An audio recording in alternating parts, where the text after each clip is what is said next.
Hi, everyone, and thanks for joining me.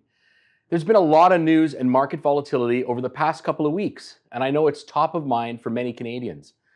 I want to spend a few minutes walking you through what's happened and how our team is approaching the situation to manage these events within our funds. It's been an eventful period that has received continuous coverage.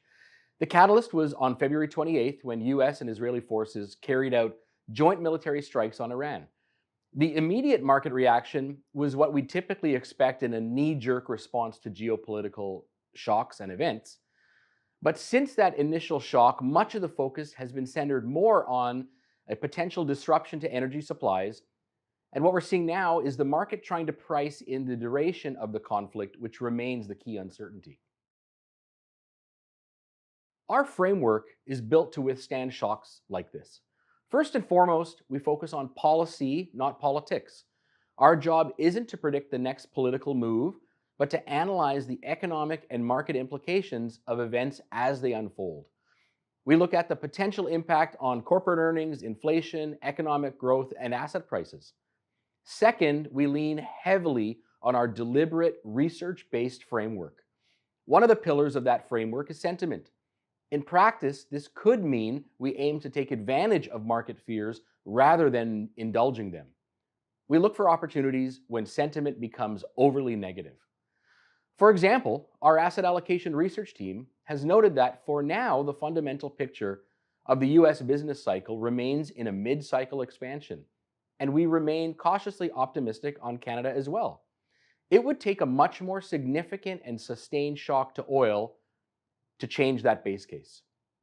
So our approach is to remain disciplined, filter out the noise, and focus on how these events are or are not changing the underlying economic and market fundamentals. This is where our philosophy translates into tangible portfolio construction.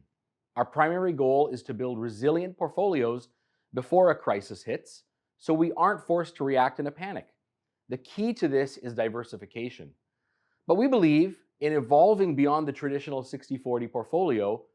With the correlation between stocks and bonds having increased, we've been deliberate in adding other exposures. Specifically, here's what that looks like in our funds. Gold. We hold gold as a strategic position. We see it as a direct hedge against geopolitical uncertainty and potential US dollar debasement. And it has certainly played that role well recently.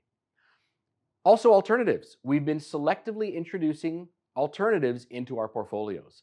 In the managed portfolios, we have allocations to 3 Fidelity Canada liquid alternative strategies. And in the private investment pools, our partnership with Brookfield to manage commercial real estate is a great example of adding an asset class that we think behaves differently.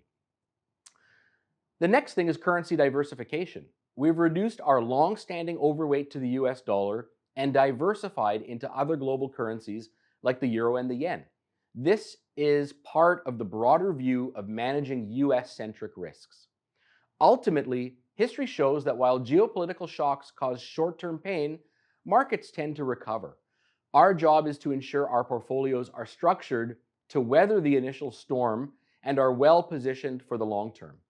We remain attentive and prepared to adjust positioning as needed, but our diversified structure remains the primary foundation that supports our clients and our funds. So while the headlines are concerning, our message is one of discipline and preparedness. Our process is designed for this. Thanks for your time, and please don't hesitate to reach out to your Fidelity representative with any further questions.